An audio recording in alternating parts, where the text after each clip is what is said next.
Globalização e Cidadania, por Pedro Dalari. Bom dia, professor Pedro Dalari. Professor, a atual pandemia tem uma face cruel também, que é atingir as classes mais pobres, as classes menos abastadas, não é verdade? O que isso significa? A Covid-19, doença causada pelo coronavírus, tem maior possibilidade de atingir a população mais vulnerável, que tem muita dificuldade de se incorporar à política de isolamento social, que é aquela que tem tido maior efeito no combate à doença. É o caso da população mais pobre, sem poupança, vive da renda do dia a dia, em condições de habitação muito precárias, em geral vivendo de forma muito aglomerada, em localidades sem saneamento básico, está muito exposta à contaminação. A solução emergencial tem sido, no mundo e no Brasil, uma ajuda financeira. No Brasil, o pagamento de R$600 para pessoas nessas condições, o pagamento mensal, começa a ser feito nesta semana. E, como já argumentei em coluna anterior, o ideal é que evolua, inclusive, para a ideia da renda básica da cidadania, um pagamento de caráter permanente e generalizado para ajudar as pessoas a lidarem com as suas necessidades mais primárias. Mas há outros estratos da população tão ou mais vulneráveis, é o caso dos povos indígenas. E é também o caso da população carcerária, da população que está presa, seja em presídios, seja em delegacias de polícia. A situação do Brasil não difere da de grande parte dos países do mundo. Os presídios são superlotados, as condições de higiene muito precárias, havendo um terreno fértil para a contaminação pela propagação do coronavírus. Os números da população presa no Brasil são muito impressionantes. 800 mil pessoas estão presas com dados recentes. 40% dessas pessoas não foram julgadas, o que representa 340 mil presos provisórios. O Brasil tem a terceira população carcerária do mundo, após os Estados Unidos e a China, mas nesses países há políticas para a redução da população carcerária e no Brasil há exatamente o oposto. Ela vem crescendo, inclusive, com apoio do governo federal. Recentemente, no dia 17 de março, o Conselho Nacional de Justiça aprovou uma recomendação muito importante, a Recomendação 62, indicando justamente a necessidade de redução da superlotação dos presídios e das unidades de internação de adolescentes como medida para diminuição do risco do contágio. É uma recomendação relevante que tem o apoio da Organização das Nações Unidas, da Comissão de Direitos Humanos da Organização dos Estados Americanos e de mais de 70 entidades ligadas à justiça aqui no Brasil, entidades de juízes, de promotores, de defensores públicos, de advogados. E quais são as recomendações do Conselho Nacional de Justiça, professor? A adoção de medidas de prisão domiciliar ou de penas alternativas para redução da população carcerária, ou, no caso de adolescentes, a adoção de medidas socioeducativas.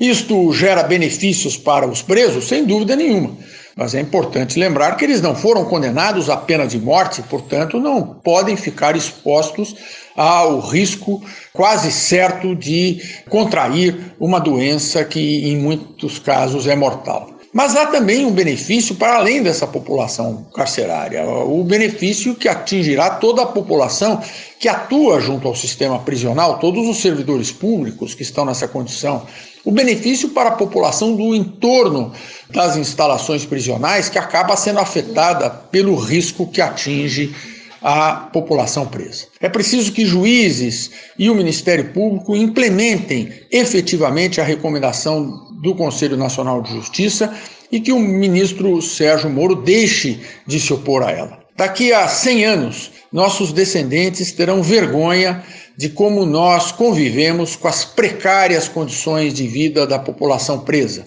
assim como hoje nós temos vergonha de como é que os nossos antepassados conviveram com a escravidão. Este foi o professor Pedro Dalari, que falou com Marcelo Hollenberg para a Rádio USP. Globalização e Cidadania, por Pedro Dalari. Ética e política. por Renato Janine Ribeiro. Bom dia, professor Renato Janine. Professor, nesses tempos de coronavírus, tempos de quarentena, nós vemos a sociedade agir de formas, às vezes, muito díspares, na verdade. Uma experiência interessante que acontece é que nas situações extremas revela-se o que existe de melhor e de pior no ser humano. Então, durante a Segunda Guerra Mundial, houve quem acusou vizinhos, quem entregou pessoas que aparentemente até seriam amigas para os nazistas, e houve também pessoas que os protegeram, e às vezes você nem sabia quem era. Então, nessa situação, temos também o melhor e o pior. O melhor aparece em gestos de solidariedade, em pessoas que veem essa situação horrível que está acontecendo como uma ocasião de você apoiar outros, pessoas que nos seus prédios colocam notas dizendo: se você precisar que eu compre algum material, se você é mais velho, doente, grupo de risco, diga que eu vou no mercado, faço isso, ou que simplesmente se dispõe a ajudar com o computador quando a pessoa não sabe utilizar. E nós temos também, infelizmente, pessoas que utilizam isso para o ódio. E temos visto algumas manifestações carregadas de ódio, de pessoas que, inclusive, mostram ódio à ciência. Então, quando nós estamos falando numa rádio que tem o nome da universidade mais importante do Brasil, é um pouco assustador a gente ver que, com tudo que o conhecimento traz de bom, há pessoas que se recusam a reconhecer esse papel do conhecimento. Dizia um amigo meu, um grande conhecedor da ciência e da tecnologia, Reinaldo Guimarães, dizia uns anos atrás: metade do que você está vestindo, metade do que está no seu corpo, vestimenta, relógio, etc., tem tecnologia embutida de menos de 2 anos. Alguma coisa está aí que é recente. Pode ser o tipo de tecido, pode ser a maneira como foi produzido, pode ser qualquer coisa assim, mas o fato é que a velocidade pela qual a tecnologia, ou seja, o efeito da pesquisa científica, se incorpora na vida das pessoas é muito rápida. E isso tem trazido vantagens muito grandes. Claro, traz outros problemas, às vezes desemprego, às vezes pessoas para quem se torna desnecessário o emprego e por isso perdem a sua fonte de renda, mas o fato é que nós temos um avanço científico notável, e onde isso é mais visível é na saúde, com a expansão da expectativa de vida em praticamente 100% em apenas um século, quer dizer, 100 anos, 100%. 100 anos atrás, a idade média de quem estava nascendo, talvez 40 anos nos países mais desenvolvidos, hoje 75, 80 anos nos países mais desenvolvidos, às vezes até passando a média disso.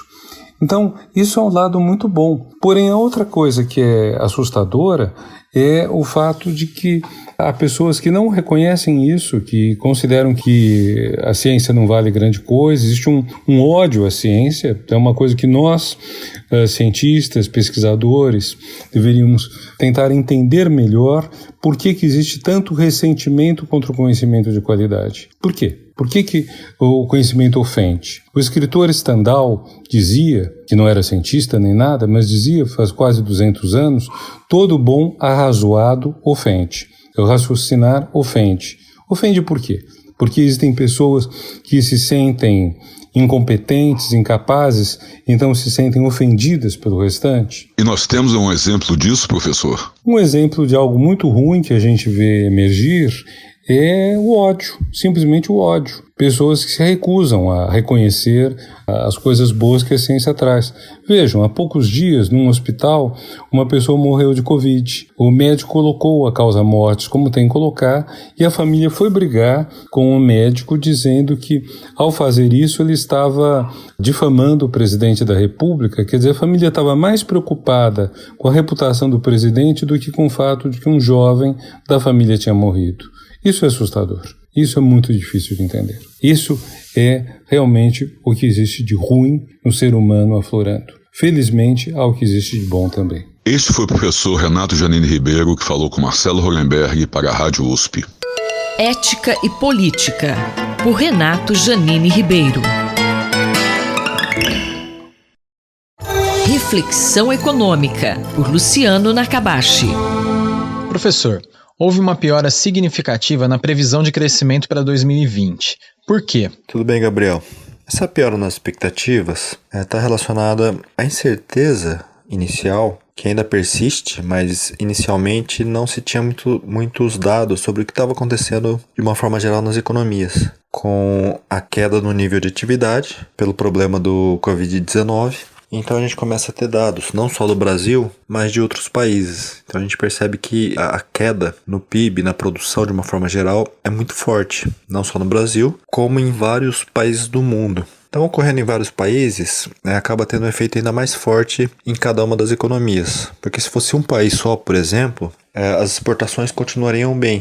Quando existe esse efeito de uma forma conjunta, não só cai a atividade interna, mas também cai as exportações de cada país, né? Então o efeito acaba sendo ainda maior. Então a gente percebe que, de fato, o problema dessa pandemia é maior do que se achava inicialmente. Então tem afetado mais a economia e isso leva a esse ajuste das expectativas, né? Então hoje a gente já percebe aí expectativas de -4%, -5% em 2020, né? Uma queda do PIB muito forte, o que pode ser mais, o que pode ser menos, né? Ainda existe uma incerteza grande em relação a como isso vai afetar a economia. A gente não sabe até quando o vírus vai estar afetando a relação, né, de produção, a relação entre as pessoas e, consequentemente, o nível de atividade. Como podemos reduzir os efeitos da crise da pandemia sobre a economia? Quando a gente olha alguns países da Ásia, comparando com os países do Ocidente, parece que os países asiáticos estão conseguindo lidar melhor com o problema do Covid-19 sobre o desempenho econômico e sobre também como que isso está espalhando para o restante da população. Então, quando a gente pega a China, a gente fala, bom, é um país totalitário onde o governo consegue paralisar as atividades com muito mais facilidade, certamente. Mas é o país onde começou o vírus e onde tinha uma chance maior de espalhar pelo desconhecimento do que estava acontecendo naquele momento. E é o país mais populoso do mundo, né? Então com consequências muito maiores no caso se o vírus tivesse de fato disseminado por todas as regiões da China. Não foi o que aconteceu, né? A gente vê no Brasil, já está praticamente em todos os estados, nos Estados Unidos, na Europa, né? Em todos os países, na América Latina, né? De uma forma geral. Em relação à China, a China ficou muito restrito, mas não é só a China, né? Se a gente pega, por exemplo, a Coreia do Sul, é um país com uma democracia muito forte, é um país desenvolvido e onde também o limite tem sido muito menor em termos de quanto que o vírus se espalhou e de como isso tem afetado a economia da Coreia do Sul. Então talvez a gente tenha alguma coisa a aprender com os países asiáticos e pelo menos um elemento é muito importante. Primeiro, é o controle, de fato, da circulação das pessoas, isso é muito forte na China. Mas uma estratégia da Coreia do Sul que foi a de testar em larga escala a população. Né? Não só testar em larga escala, mas tomar medidas preventivas para que o vírus não se espalhe, como o uso de máscaras, né? Como já tem sido bem propagado, que é um instrumento importante. Medir a temperatura das pessoas, né, a hora que elas chegam no trabalho. Qualquer sinal, né, de doença, já deixar a pessoa isolada, qualquer sintoma que a pessoa apresente. E eu acho que o Brasil, para reduzir os custos dessa pandemia, a gente tem que investir muito fortemente no aumento da capacidade de testes. É claro que, por um lado, a gente tem que ter o sistema de saúde mais preparado, tem que ter um investimento nesse momento para que possa reduzir a mortalidade, mas tem que ter também um investimento muito forte na parte de aumentar os testes, porque a gente consegue até, eu acho que no Brasil vai ser uma ilusão a gente pensar que a gente vai fechar como a China, a circulação de pessoas e o nível de atividade, mas a gente pode, com mais testes sendo realizados, só que em grande escala, né, a gente pode ter segurança maior em estar retomando o nível de atividade sem causar grandes transtornos pelo vírus. Então, acho que é fundamental esse investimento no aumento da capacidade de realização de testes e fazer isso em larga escala, né, em grande escala. Então, acho que é uma estratégia a ser pensada, é claro que pelos especialistas da área, em realizar se a gente tem ou não tem essa capacidade e como fazer para aumentar a capacidade de testes para que a gente possa ir retomando a atividade com risco menor de estar espalhando a doença entre as pessoas. Eu sou Gabriel Soares, conversei com o professor Luciano Nakabashi da FEA USP Ribeirão. Reflexão Econômica, por Luciano Nakabashi. Na cultura, o centro está em toda parte, por Martin Grossman. Professor, O que o senhor gostaria de pontuar hoje para os ouvintes da Rádio USP? Leila e ouvintes da Rádio USP, convido a todos a parar de pensar no presente nesse momento e, nos próximos 4 minutos que temos, mergulhar um pouquinho na história. Então, é uma reflexão sobre o que foi construído até a crise do corona e possivelmente ter uma visão de futuro em relação em particular, a estrutura cultural da cidade de São Paulo.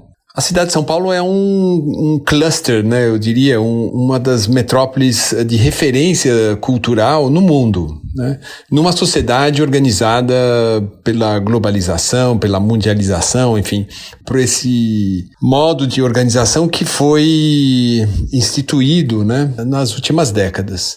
Não sabemos como isso vai ocorrer depois do corona, mas é interessante ver que essa estrutura cultural, principalmente das artes visuais, que é uma das grandes referências dessa coluna, ela sempre se deu tendo a Bienal como, vamos dizer assim, o sol de um sistema solar, né? Em torno desse sol, que é a Bienal, em órbitas diferentes, mas relacionais, não é? Nós tivemos os museus e com o crescimento da cidade e uma maturidade desse sistema, assistimos um crescimento, principalmente dos centros culturais, a partir da década de 80, né? Seja a rede Sesc, seja também um grande equipamento como o Centro Cultural São Paulo, né? Que é do município, mas também o surgimento na década de 80 de um mercado de arte. Não que o mercado não existisse antes, mas São Paulo é hoje uma das capitais da arte contemporânea, também em grande parte pela presença desse mercado de arte, né? E tanto que é verdade que nós temos também uma feira de arte, a SP Arte, que acontece também no pavilhão da Bienal, né? Então esse é um sistema solar que teve sempre como esse maior planeta a Bienal. Mas houve o que eu quero compartilhar com vocês é o que eu tenho denominado de uma virada museológica da arte em São Paulo. Quais os fatores que determinam essa virada da arte de São Paulo? Por uma perspectiva, eu diria, paulistocêntrica, há alguns fatores que determinam essa virada. Um dos primeiros é uma exposição do Rodin em 1995 que atraiu milhares de pessoas na antiga Pinacoteca. Pinacoteca que hoje já é outra coisa, né?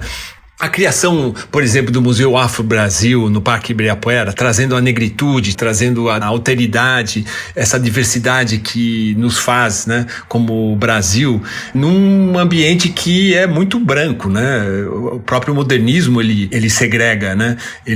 Nesse sentido, ele também é racista. Então, são mudanças como essa, né? Eu já falei do mercado de arte, mas o que acontece claramente é que os museus vão adquirindo um peso que, apesar de terem sido precursores desse sistema cultural na cidade de São Paulo, eles sempre ficaram à sombra da Bienal. E o que é interessante é que esses museus, então, se a gente for entender hoje o papel de um museu de arte moderna, pequenininho na sua marquise do Ibirapuera, ou de um MAC agora com um novo edifício nesse mesmo complexo do Ibirapuera, a transformação da Pinacoteca de um museu provinciano para um museu internacional. Então, várias coisas foram acontecendo que deram um protagonismo hoje aos museus. Com isso, a realidade ou o modo como nós operamos nesse sistema, que já não é mais solar, e a gente tem que entender que ele tem um outro mecanismo, coloca vários desafios. E quero explorar isso com vocês nas próximas colunas. O professor Martin Grossmann conversou comigo, Leila Kiyomura, para a Rádio USP. Na cultura, o centro está em toda parte, por Martin Grossmann. Fique de olho, por Eduardo Rocha. Professor, a que se refere o Abril Marrom? Há alguns anos, o marketing de saúde resolveu atribuir cores e uma intensidade de ações a determinados meses, se referindo a diferentes doenças. Assim, a saúde da mulher no mês de março, outras questões como oncologia no final do ano e, nesse sentido, abril passou a ser então o mês colorido de marrom e identificado com a prevenção de doenças que levam à cegueira e mutirões relacionados com a saúde ocular. Tradicionalmente, nos últimos anos, mutirões de orientação da população, atividades de busca ativa de casos de potenciais doenças que levam à cegueira e campanhas de correção, sejam cirúrgicas, sejam de exames em massa, passaram a ser realizados, procurando principalmente catarata, erros refracionais, relacionados a problemas com a retinopatia diabética e outras doenças senis. É fato que 2020, o mês de abril, está bem atípico, curiosamente, bem no ano que marcaria a época de um balanço relacionado a estratégias desenvolvidas no final dos anos 90 para as questões de prevenção da cegueira e saúde ocular, já que 2020 é também uma marca, um índice de boa visão. Por causa da pandemia, estamos limitados ao isolamento e muitas das ações não poderão ser realizadas, mas fica aqui o registro de que, em breve, futuros anos, voltaremos também a dar ênfase a uma coisa que não deve ser nunca esquecida, que é a boa saúde ocular e a prevenção de cegueira. Como vão as ações de promoção de saúde ocular e prevenção de cegueira no Brasil e no mundo afora? Como já tratamos antes aqui, índices de cegueira estão fortemente relacionados com os índices de qualidade de vida, desenvolvimento social e riqueza de um determinado país. O Brasil não está nem nas piores posições, mas também ainda não chega perto dos países que estão com melhores índices de desenvolvimento e de acesso à saúde. Brasil e mundo afora, há problemas relacionados com a distribuição de prestadores de serviço, acesso à tecnologia, que muitas vezes é disponível, mas não acessível à parte da população, mas, por outro lado, enormes ganhos foram feitos ao longo do tempo. O SUS permite que praticamente todos os tratamentos necessários sejam disponibilizados, com cirurgias de catarata, tratamento para problemas da retina, glaucoma e etc. Da mesma forma, enormes ganhos foram conseguidos quando culturalmente se convenceu a população, por volta dos anos 90, a usar o cinto de segurança dentro dos automóveis, fazendo assim com que o trauma ocular relacionado a acidentes diminuísse bastante. Temos enormes desafios, uma vez que o envelhecimento da população faz com que haja pressão demográfica para reconhecimento e tratamento das doenças naturalmente relacionadas à senilidade, também problemas ainda relacionados a trauma no trabalho, que são preveníveis com óculos de proteção, ainda ocupam um enorme espaço na perda de saúde ocular e visão dentro da nossa população.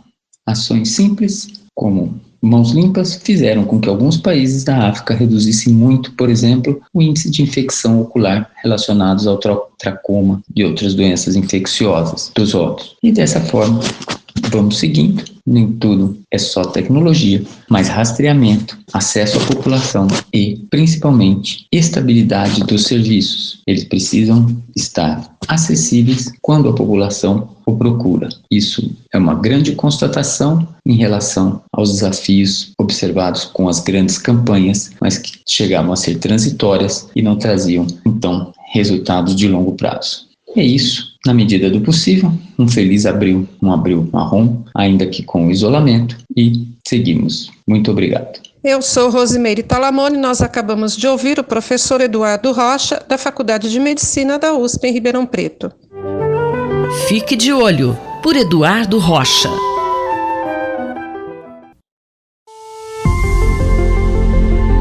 Decodificando o DNA, com Maiana Zates. O que acontece nas células de uma pessoa que vive 100 anos ou mais? Essa pergunta, que intriga cientistas em todo o mundo, é o tema da coluna de hoje da professora Maiana Zates. Na coluna passada, falei da diferença na longevidade entre homens e mulheres. Mas um outro assunto de grande interesse a todos é como ser um centenário saudável. Professora, do ponto de vista biológico, como uma pessoa chega aos 100 anos com saúde? E alguns até parecem aguentar qualquer desaforo do ambiente. Fumam, bebem, têm sobrepeso e não se exercitam. Se entender os segredos dos centenários é de extremo interesse, mais ainda é o caso dos chamados supercentenários, que passam dos 110 anos. Esses supercentenários, que são muito raros, têm uma resistência enorme contra doenças degenerativas. E hoje, graças ao pesquisador japonês que descobriu como reprogramar células já diferenciadas para o estágio de células-tronco embrionárias, podemos pesquisar aspectos que eram impensáveis antes da descoberta dessas tecnologias. Então, para entender o que acontece nas células de um supercentenário, um grupo de pesquisadores americanos acaba de publicar um trabalho na revista Biochemical and Biophysical Research Communications, onde eles pesquisaram as células derivadas de uma supercentenária, uma mulher que viveu 114 anos. Conte então um pouquinho para a gente como é que foi feita a pesquisa. As células dessa supercentenária foram reprogramadas e comparadas com as células de um controle normal de 43 anos e de um paciente no outro extremo da curva, um paciente com uma doença rara de envelhecimento precoce chamada progéria. Esses pacientes, infelizmente, têm uma sobrevida média de 13 anos e apresentam todas as características das doenças de envelhecimento. Então, os pesquisadores queriam comparar como era o envelhecimento celular derivado desses 3 indivíduos. As células foram reprogramadas com a técnica de Yamanaka para células IPS, que são as famosas células pluripotentes, capazes de se diferenciar em qualquer tecido. E a primeira pergunta deles era se seria possível restaurar o tamanho original dos telômeros nessas células reprogramadas. Recordando, os telômeros ficam na extremidade dos cromossomos e os protegem durante a divisão celular. Sabemos que os telômeros vão diminuindo de tamanho conforme a pessoa vai envelhecendo. São maiores nos recém-nascidos e vão diminuindo de tamanho com o passar do tempo. E pesquisas anteriores já haviam demonstrado que nas células reprogramadas, os telômeros voltam ao tamanho original das células embrionárias. Mas será que nas células de uma pessoa de 114 anos isso também acontecia? E o que os cientistas observaram? Primeiro, eles viram que foi possível reprogramar as amostras derivadas dos 3 casos e depois eles foram olhar como estava o tamanho dos telômeros. E eles viram que foi possível restaurar o tamanho dos telômeros em todas as amostras, embora com menos eficiências nas células derivadas da supercentenária. E uma outra questão interessante era como se expressavam alguns genes nessas células. Eles observaram que havia uma diferença em genes ligados ao metabolismo de glicose e redução da gordura nas células da supercentenária. Isso confirma pesquisas anteriores que mostraram que restrição calórica aumenta a expectativa de vida em camundongos. Em resumo, essa pesquisa mostra que será possível fazer descobertas importantes em linhagens celulares de pessoas com fenótipos extremos, como observado nesse trabalho. Como nós estamos trabalhando agora com centenários, achei essa pesquisa muito interessante. Nós queremos estudar os neurônios de pessoas que mantêm a capacidade cognitiva após os 100 anos. Isso será possível com essas novas tecnologias. Espero que em breve possamos contar para vocês descobertas interessantes. A professora Maiana Zatz conversou comigo, Fabiana Maris. Decodificando o DNA, com Maiana Zatz.